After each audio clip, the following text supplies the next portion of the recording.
Test, test, test. Look at that. That way my daddy can hear me. No, not yet. All right, well, this is pretty loud for me anyway. But well, anyways, we're going to be reading chapter 3 of 1 Corinthians, and we're going to go through verse 9. And I started reading that, and I started saying, wow, this is one of the kick you in the shins type of passages. This one here is a hard passage to end up talking about to encourage you all. What we have to end up doing is we have to end up looking at what Paul was talking to the church at Corinth here, what he was talking to them about. And he's saying, you know, you guys here are carnal. You guys have some problems. And we can end up looking at them and pointing out a finger and saying, yeah, look at those people in Corinth. Look at how bad they were. But you know what? There's some different application that we need to bring home to ourselves. We need to end up looking at them and saying, Lord, is it me? So it's not just Paul talking to the church at Corinth. We got to look at it, the Holy Spirit speaking through his word and saying, Lord, is that me? Am I this person you're talking about here? And so we need to end up reading this with that type of introspective type of point of view here, looking at ourselves here. So we want to end up looking at 1 Corinthians chapter 3, but you know what? We got to almost look at some of chapter 2, and I was trying to download that message from last week, and I couldn't find out exactly how to get that thing downloaded, so I don't know exactly what he had gone over last week, but I just trying to get myself in the frame of mind here from last week here in 1 Corinthians chapter 2, verse 6 there. It says, however, speak wisdom among who are mature. And he's talking about maturity here in chapter 2. And he says, speaking wisdom those that are mature. And looking at verse 7, it says, the wisdom of God and the mysteries, the hidden wisdom with God there. And then look down at verse 10. I'm in chapter 2 here. It says, but look at verse 10. It says, but God has revealed them to us through his Spirit. For the Spirit searches the things, yes, the deep things of God. You know, do we really want to know the deep things, the hidden things of God? He says, this is what I want to share with you. I want to share with you some of these deep things. I want to share with you some of the hidden things. And verse 12 here, it says that you might know the things that have been freely given to us from God. And verse 13, but which the Holy Spirit teaches, comparing spiritual things with spiritual things. What he's saying, he says, I want to end up giving you guys these things. Now, let's jump down to chapter 3. And let's go ahead and read it through verse 9, and then we're going to come back and compare it. So now, with that being said, he says, I want to share with you some of these deep things. I want to share with you. But, verse 1 of chapter 3, it says, and I, brethren, could not speak to you as to spiritual people, but as carnal. As babes in Christ, I fed you with milk and not with solid food, for until now you were not able to receive it. And even now you're still not able, for you are still carnal. For where there is envy and strife and divisions among you, are you not carnal and behaving as mere men? For you will say, for when one says, I'm of Paul, and another says, I'm of Apollos, are you not carnal? Who then is Paul, and who is Apollos, but ministers through whom you believe, as the Lord gave each one? I planted, and Apollos watered, and God gave the increase. But God gave the increase. He's trying to say, who am I? It's God that gave the increase. He says, so then neither he who plants is anything, nor he who waters, but God who gives the increase.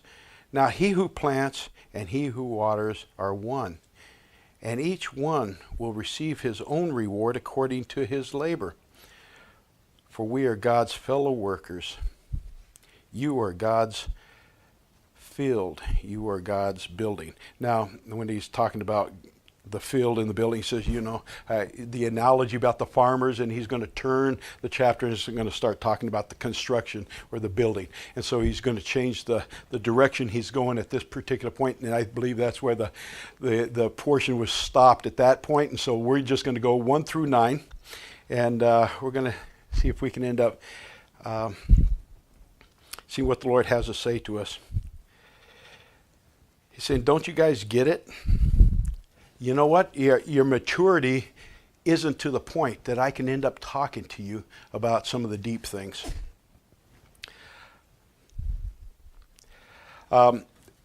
There's quite a few different things I want to end up talking about here. I'm going to stay on the first 3 verses mainly. Paul is talking to you. He says, you know what? I'd like to, but you're unspiritual. He says, you're immature and you're unbehaved. And those are the 3 things I want to end up driving home here a little bit. They're here this morning. And I want us to end up asking ourselves, am I immature? Am I unspiritual? Or am I misbehaving here? He says you are, and the reason you're doing this is because of your carnality. So now what we have to do is end up defining what is carnality. And I saw one that says worldliness. I like the portion in Romans chapter 8. If you can turn back there, Romans chapter 8, and verse 5 through 8, it says, for those who live according to the flesh set their minds on the things of the flesh, but those who live according to the Spirit, the things of the Spirit. For to be carnally minded is death, but to be spiritually minded is peace. Because the carnal mind is at enmity against God, for it is not subject to the law of God, nor indeed can it be. And so he's talking about, and I believe this worldliness or this flesh, living by the flesh is different from the carnal. Not different. It is the same as the carnal-minded person. So those who are in the flesh cannot please God. So carnal equals this living according to the flesh. Now, how do I do that? I believe there's sometimes people look at us and they see our lifestyle. There was one statement that was stated once before. It says, if somebody looked at your life, would you be convicted of being a Christian? Would somebody end up looking at you and saying, this is how Christ would end up living? Would you be convicted of being carnal, or would you be convicted of being a spiritual person? Well, you know what? I think it's something we ought to all look at ourselves. But another thing that they were talking about, in I believe it's Matthew here, where it's talking about somebody going to step before it and he's going to say, Lord, Lord, haven't we done this in your name? Haven't we done that? And he's going to say, depart from me, I've never known you. And we're going through the actions. We're acting like Christians. We're acting as if, this is me, and God is saying, you have never come to that point where that you are a believer. And I think that's the first question we got to end up asking ourselves up front. Am I just going through the actions? Am I just acting like a Christian? And I haven't ever come to that point. And I think that's the thing we got to end up doing first off, even this morning. Say, Lord, are you even talking to me here? Am I a believer? But he says, I can't talk to you as spiritual people. You're not spiritually minded. You're unspiritual. It says in James, it says the demons believe and tremble. You know what? Somebody had shown me something on YouTube. It was Sylvester Stallone had professed to become a Christian. And then they're playing it, and he talked about God and how he was, the spiritual side of him and stuff like that. And I was kind of looking at it, and I said, well, he never brought up Christ. He never brought up his death. He's just talking about God. I'm not saying he's not a believer, but what I'm saying is it didn't seem to end up, I think we can all have that spiritual talk.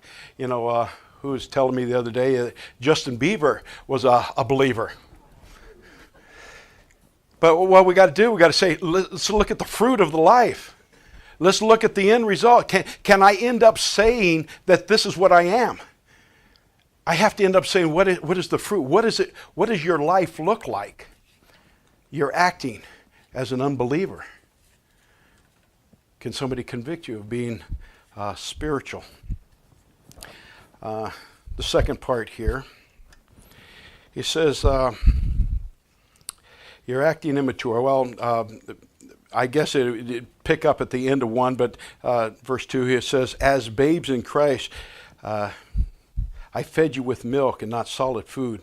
Until now, you were not able to receive it, and even now, you're still not able to, for you are still carnal. And a lot of this carnality is because I'm immature. You know what? One of the things I'd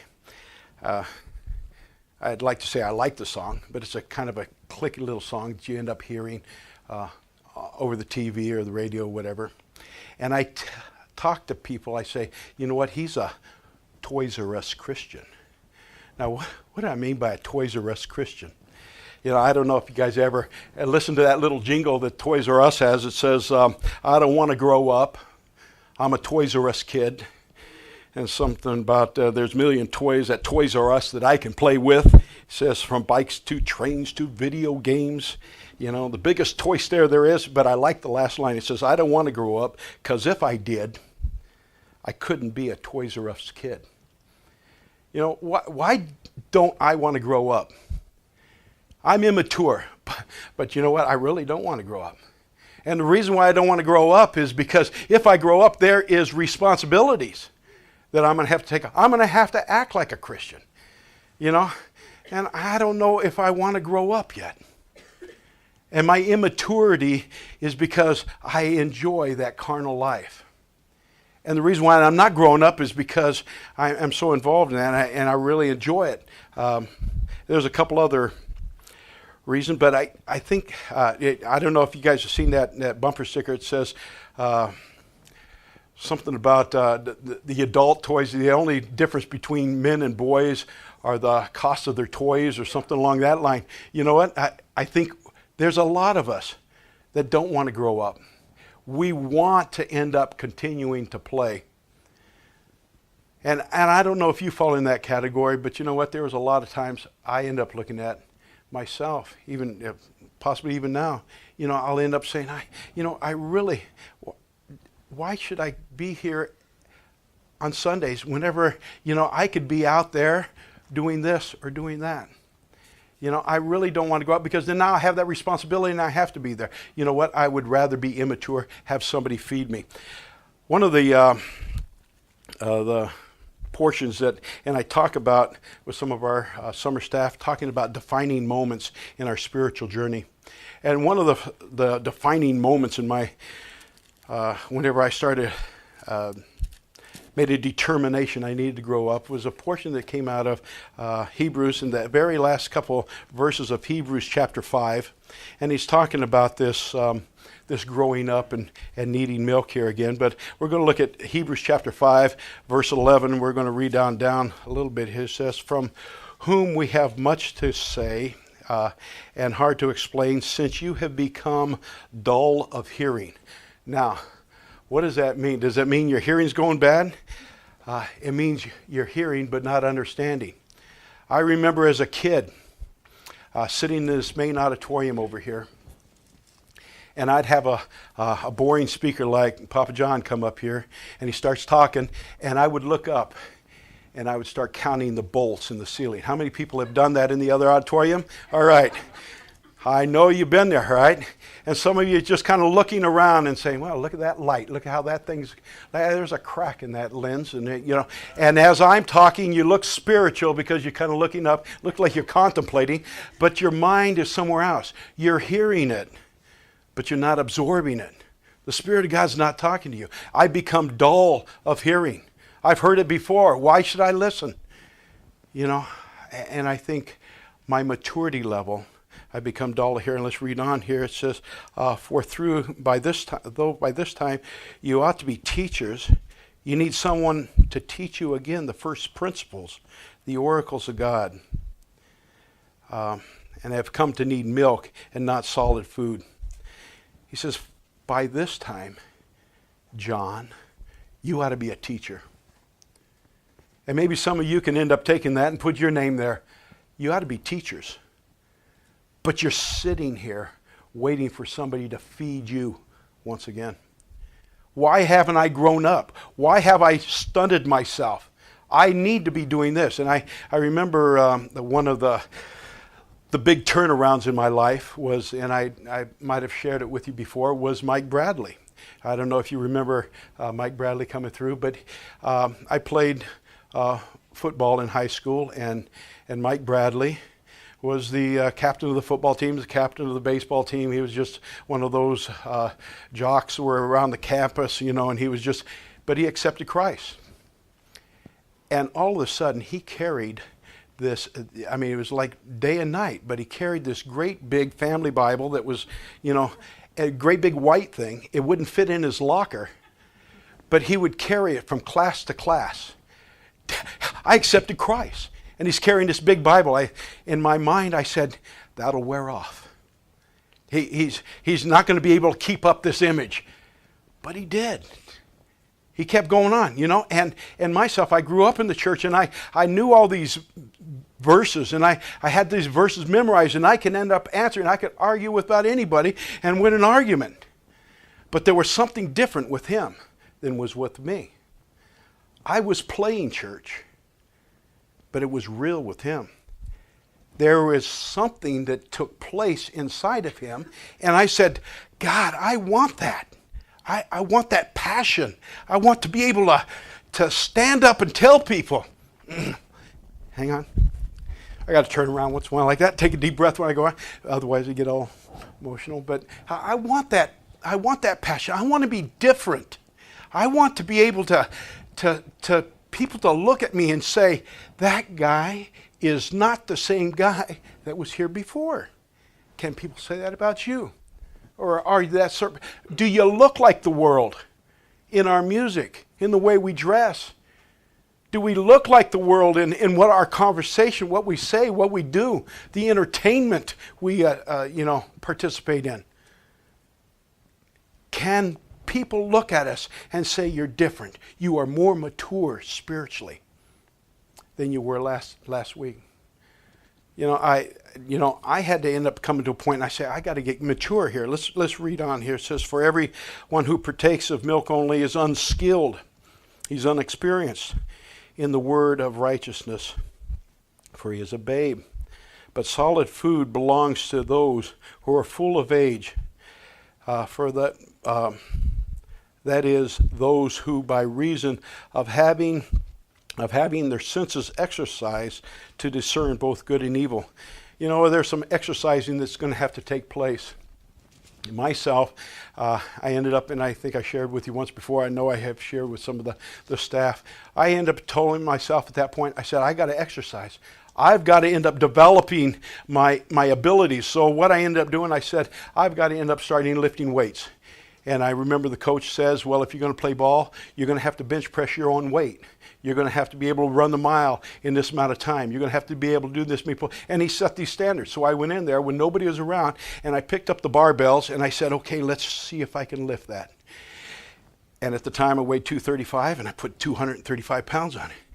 And I got it up, and I brought it down, and I could not get it back up, and I had to climb out from underneath that weight. I killed myself.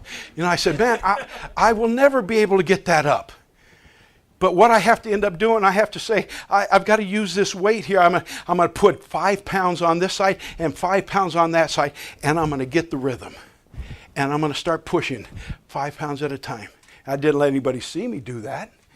But I had to, because my pride would have been affected, but I got that rhythm. And I started out with 5 and 5. And I say, you know what I need to do? I need to put on 10 and 10. And now I'm going to put on 20 and 20. And I started building it up till I got exercise. I started building up my strength that way. And I tell my staff, I said, you know what? We got to start out with 5 and 5. Let's go 5 minutes of prayer, 5 minutes of reading.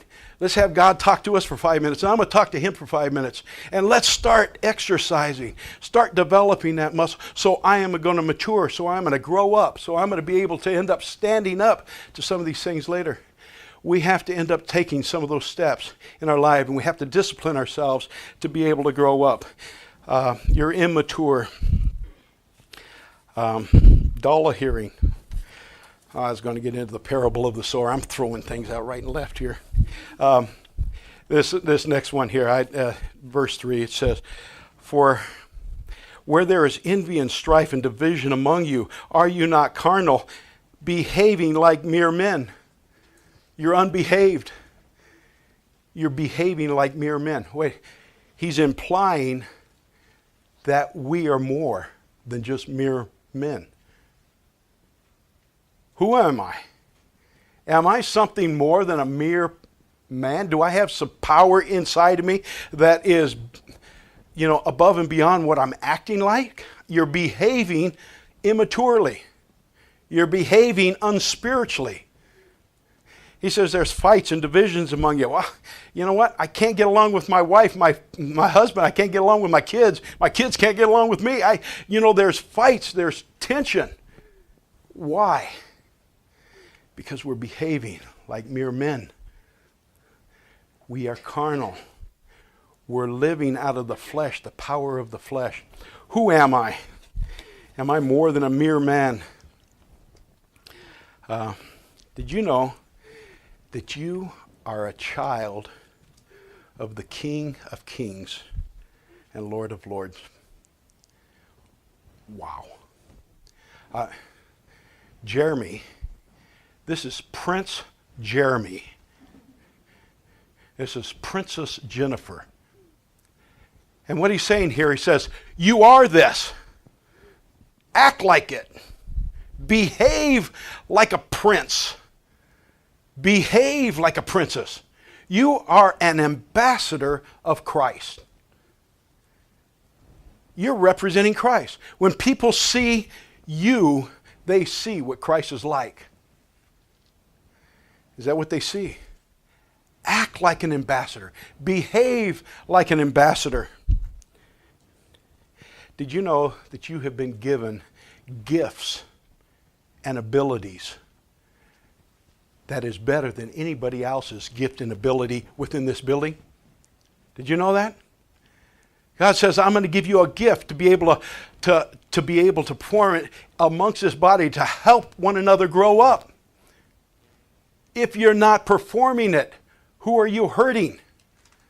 Look at the person next to you. You're hurting them. You are hurting one another when you are not performing the task that God has called you to do. Who am I? I am the child of the King. I am an ambassador of Christ, and I have gifts and abilities that nobody else here in this building has. We need to step up.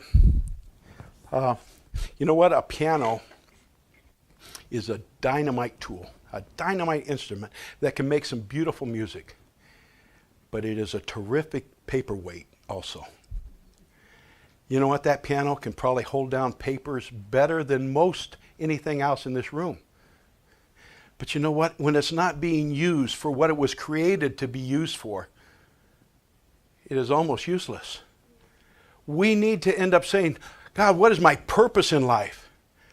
And I want to be used in the manner that you have created me to be used. I had a kid just yesterday. I got a call on the radio, and it says, "Hey, Papa John, we got a toilets all backed up in cabin 13." And I said, "Okay, I'm on my way, you know." And so, all the kids up there call me Papa John. Even my dad called me Papa John once, and that's wrong. You know, he can't call me Papa. Everybody else can call me Papa John, but not him. But anyway,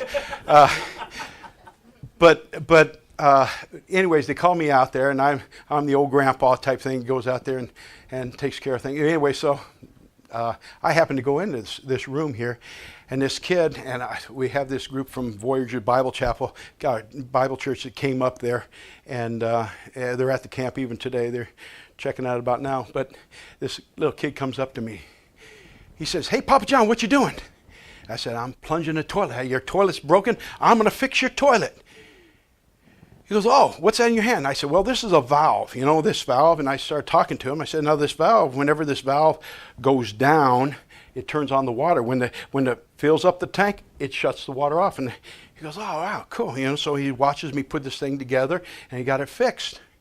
And he goes, hey, did you know that you have the same name as a pizza store down where I live?" I said, yeah, I do. I said, Yeah, Papa John. Yeah, I've heard of that Pete John. But I said, I want you to know. I said, I'm a lot older than that guy. I had Papa John's name first, before he did. But anyways, he's a lot younger than me. But I was Papa John first, and he says, and kind of shaking his head, and he kind of said, well, that's too bad. He says, well, at least you got this. And I'm holding a plunger and a valve in my hand, and this 8, 9-year-old kid saying, well, at least you got this. And I said, wow. I said, God is good, and I kind of chuckled at it, and I wrote it down, went in and wrote it down real quick. I thought, man, that's cool. At least I got this. But then I have to ask myself, what is the this? What is the this that I have? The this was not the job that I was doing. The this was the conversation. It was the relationship that I was able to build with that kid.